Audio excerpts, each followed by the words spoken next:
Vieux loqueteux, cet endroit n'est pas fait pour des gens comme toi. L'insulte d'Ethan Miller claqua comme un fouet dans l'air feutré du restaurant, brisant la quiétude des lieux et transperçant la dignité de Malik Johnson. Debout sur le seuil, Malik portait son uniforme de marine effiloché, vestige d'un passé glorieux et douloureux. Le tissu élimé pendait sur ses épaules rappel cruel des batailles livrées et des cicatrices jamais refermées. À travers la vitre, les lumières chaudes de la salle dansaient sur son visage marqué par le temps où se lisaient à la fois la fatigue et une fierté têtue. Il n'était entré que pour trouver un peu de chaleur, sentir l'odeur des plats et oublier l'espace d'un instant la morsure du froid de la rue.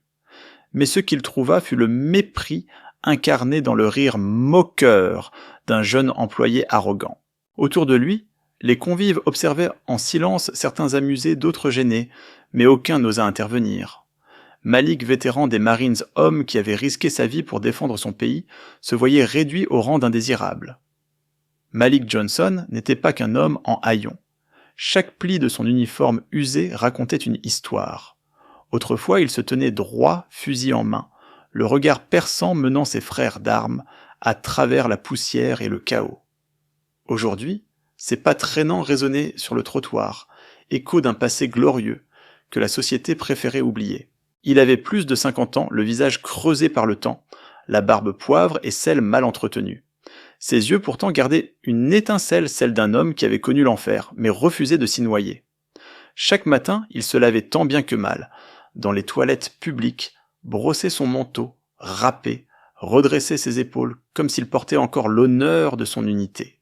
Les souvenirs de ses camarades tombés au combat l'accompagnaient à chaque instant. Dans le silence des nuits glaciales, il revoyait leurs visages, entendait leurs cris. Cette douleur constante aurait pu l'abattre, mais elle nourrissait sa fierté. Il avait survécu, et il leur devait de rester debout. Ce soir-là, en franchissant la porte du restaurant, Malik ne cherchait pas la charité. Il voulait simplement se rappeler qu'il était encore un homme parmi les hommes. Mais quand les rires et les insultes l'assaillirent, son cœur se serra. Devait-il se lever et partir, avalant l'humiliation comme tant d'autres fois, comme tant... Non, pas cette fois. Malik inspira profondément, puis s'assit à une table malgré les regards hostiles. C'était sa manière silencieuse de protester. Dans ce geste simple résidait toute sa dignité, un vétéran ne recule pas, même face au mépris. Le contraste était violent, un héros oublié, rejeté comme un vagabond, et pourtant cette humiliation n'était que le commencement. La scène prit une tournure plus tendue lorsque Ethan Miller, le serveur, leva la main pour attirer l'attention du gérant. « Cet homme n'a rien à faire ici », déclara-t-il d'une voix forte, assez pour que tout le restaurant l'entende. « Nous ne servons pas les mendiants. » Un murmure parcourut la salle. Certains convives échangèrent des regards gênés, d'autres étouffèrent un sourire cruel. Malik resta immobile, le dos droit, les yeux fixés sur la table devant lui. Il ne chercha ni à se justifier, ni à se défendre. À la place, il plongea la main dans la poche de son uniforme et en sortit un petit objet métallique, son insigne des Marines terni par le temps, mais toujours chargé de sens. Il le posa délicatement sur la table. Le silence se fit l'espace d'un instant, mais Ethan éclata de rire. « Tu crois que ce bout de ferraille rouillé m'impressionne ?» lança-t-il avec un sourire narquois. « Ici ton passé ne vaut rien. » Le gérant arriva l'air embarrassé, mais hésitant. Il se contenta de hausser les épaules. « Monsieur, je crois qu'il vaudrait mieux que vous partiez. » Malik leva les yeux sans colère, mais avec une tristesse profonde.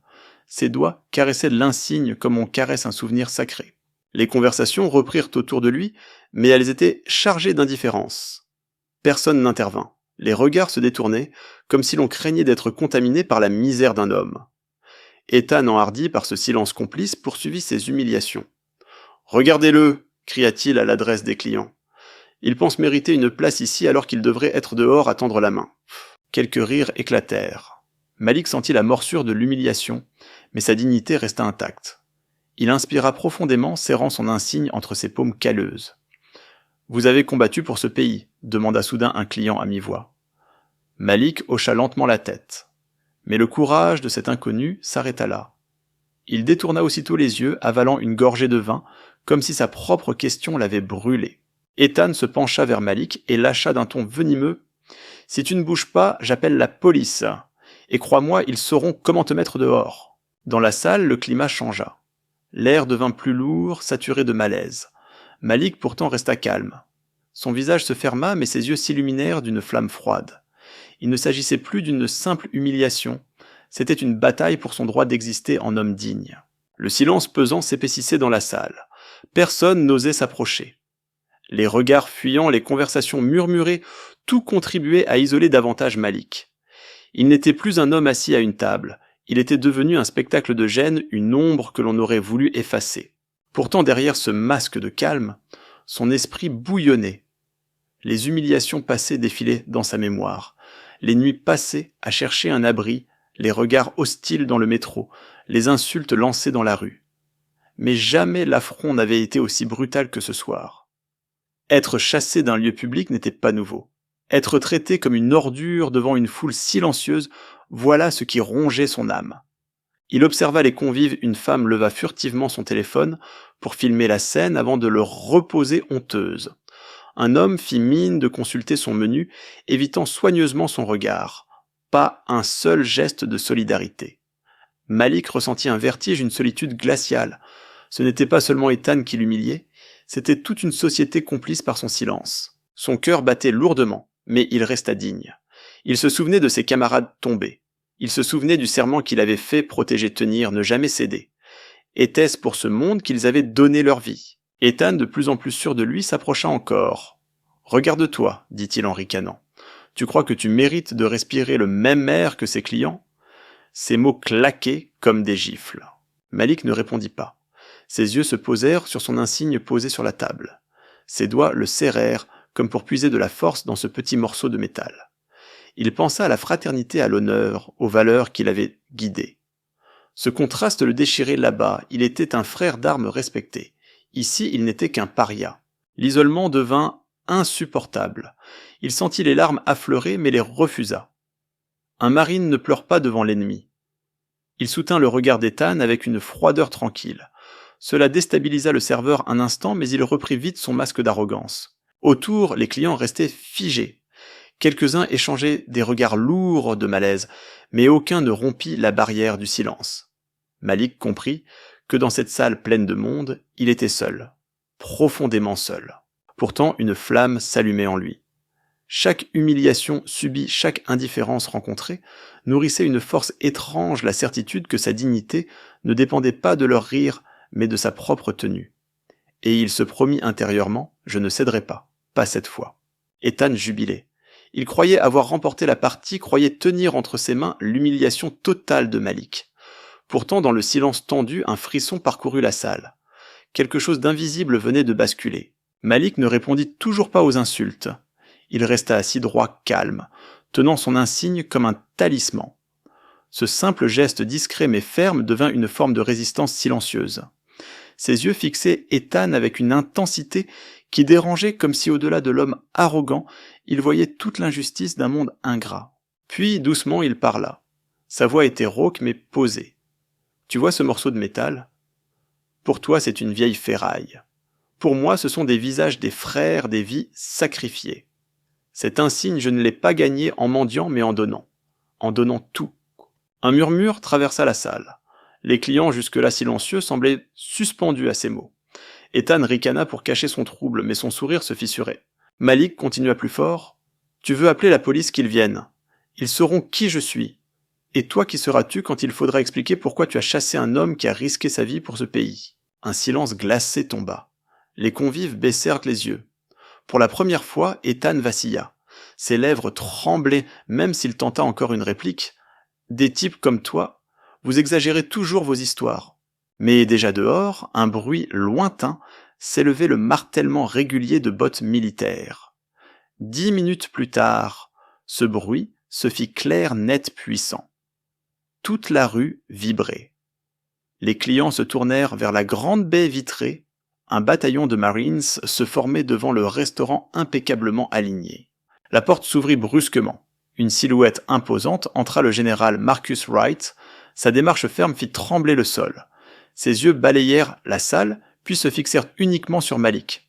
Sans hésiter, il s'avança et devant tout le monde, il s'inclina profondément. Un souffle d'incrédulité parcourut l'assemblée. Ethan livide recula d'un pas. La vérité s'annonçait implacable. Comment le général allait-il retourner la situation? Comment réagirait Ethan face à ce renversement brutal? Le général Marcus Wright se redressa lentement, son regard sévère se posant sur Ethan. Le contraste était saisissant d'un côté, un vieil homme en uniforme déchiré, mais honoré par un général. De l'autre, un serveur arrogant blême, dont les genoux semblaient trembler. « Tu sais qui est cet homme ?» gronda Marcus d'une voix qui fit vibrer la salle. « C'est Malik Johnson. Sans lui, je ne serais pas là. Sur un champ de bataille, alors que tout semblait perdu, il a porté mon corps blessé à travers le feu ennemi. S'il n'avait pas été là, tu n'aurais jamais eu de général Wright à saluer. » Un silence pesant suivit ces paroles. Les clients baissèrent les yeux, honteux. Ethan lui resta figé, incapable de répondre. Marcus s'approcha et d'un ton glacé déclara « Cet établissement m'appartient, et je viens d'entendre comment tu as traité un héros. Tu es renvoyé. Immédiatement. » Le souffle des clients s'éleva comme une vague. Ethan balbutia une protestation, mais Marcus leva la main. 2 marines entrèrent et escortèrent le serveur vers la sortie sous les regards lourds de désapprobation. Puis Marcus se tourna vers Malik. Ses yeux durs face à Ethan s'adoucirent soudain. « Mon frère, dit-il avec une émotion contenue, à partir de ce jour, tu auras toujours ta place ici. Ce restaurant sera ton foyer chaque fois que tu en auras besoin. Et aucun homme n'osera plus jamais t'humilier entre ces murs. » Une ovation timide éclata puis grandit en un tonnerre d'applaudissements. Certains convives se levèrent, d'autres vinrent serrer la main de Malik, les larmes aux yeux. Lui pourtant resta humble. Son regard brillait d'une gratitude silencieuse, mais aussi d'une tristesse profonde. Car si la justice venait d'être rendue, il savait qu'aucun geste si noble soit-il ne pourrait effacer les années de douleur, de solitude et de mépris qu'il avait endurées. La soirée s'acheva dans une atmosphère étrange. Malik venait de retrouver son honneur, lavé publiquement par le général Wright, applaudi par ceux qui, quelques instants plus tôt, l'avaient ignoré.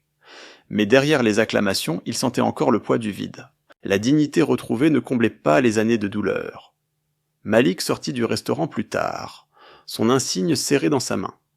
Il leva les yeux vers le ciel nocturne constellé d'étoiles et murmura quelques noms, ceux de ses camarades tombés ses frères, qui ne reviendraient jamais.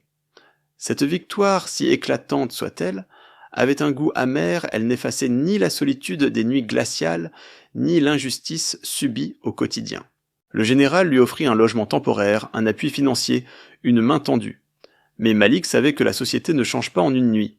Tant d'autres vétérans comme lui, invisibles, erraient encore dans les rues. Pour chacun sauver combien restait oublié. Il marcha lentement ses bottes usées, frappant le trottoir comme une cadence militaire. Ses lèvres esquissèrent un sourire discret, mélange de soulagement et de mélancolie. Oui, il avait gagné ce soir, mais la guerre intérieure continuait. La vérité s'imposait. La justice n'est jamais totale, jamais parfaite. Elle coûte, elle blesse et laisse toujours des cicatrices. L'incident au restaurant ne resta pas confiné entre 4 murs. Le lendemain, des vidéos filmées en secret circulèrent sur les réseaux sociaux. On y voyait Malik silencieux et digne face aux insultes d'Ethan, puis l'entrée du général Wright et son salut respectueux. L'indignation fut immédiate, des milliers de commentaires dénonçaient l'arrogance du serveur et l'oubli dont souffraient les vétérans. Les médias s'emparèrent de l'histoire. Des débats naquirent sur le sort réservé aux anciens combattants sans abri, sur la gratitude d'une nation envers ceux qui avaient donné leur jeunesse. Une pétition exigea de meilleures aides pour les vétérans. En quelques jours, elle recueillit des dizaines de milliers de signatures. Pour Malik, cette vague de soutien fut réconfortante, mais il ne chercha ni gloire, ni projecteur. Il accepta l'invitation du général à venir dîner quand il le souhaitait, mais il passa le plus clair de son temps à marcher dans les rues, parlant à d'autres comme lui, partageant du café chaud ou un mot d'encouragement. Un soir, on le vit balayer le trottoir devant un centre d'accueil pour anciens combattants. Le geste était simple, mais portait un symbole fort, la dignité retrouvée se partage, elle devient lumière pour ceux qui marchent encore dans l'ombre. Cette histoire nous rappelle une vérité simple, le respect n'est pas un privilège, c'est un droit.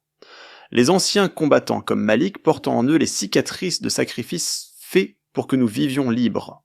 Ne détournons pas le regard, ne restons pas silencieux face à l'injustice. Si ce récit vous a touché, cliquez sur la vidéo suivante pour découvrir d'autres histoires inspirantes. Abonnez-vous à la chaîne, laissez un commentaire pour partager vos impressions, car chaque geste, même petit, contribue à bâtir une société plus juste et plus humaine.